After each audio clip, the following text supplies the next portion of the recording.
Balloon খেলছিস? যাই গিয়ে ভাইয়ের সঙ্গে একটু ইয়ার্কি করি।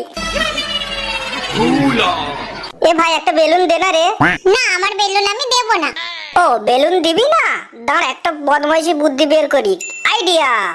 দাঁড়া, এই যে সুচটা দেখতে পাচ্ছিস, সব বেলুন তোর ফাটিয়ে দেবো, দেখবি তোর একটা করে। এই নে, এই নে, এই নে, এই নে। ইয়ে, কেমন বেলুন ফাটিয়ে দিলাম! ইয়ে ইয়ে ইয়ে! আমার সব বেলুন ফাটিয়ে দিলাম।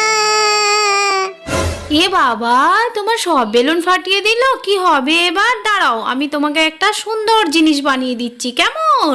তোমার খুব পছন্দ হবে।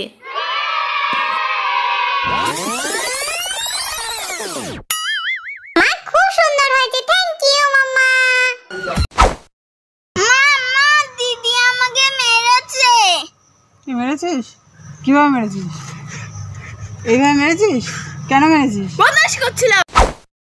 মা, কতগুলো চকলেট আমাকে দাও। তুমি খাবে? হ্যাঁ।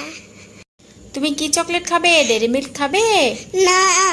তাহলে কি তুমি পার্ক চকলেট খাবে? না। তাহলে কি এই চকলেটটা খাবে? না। তাহলে কি পয়সা চকলেট খাবে? না। তাহলে কি তুমি ললিপপ খাবে? না। তাহলে কি কিটক্যাট খাবে? হ্যাঁ। ঠিক আছে, নাও খেয়ে নাও।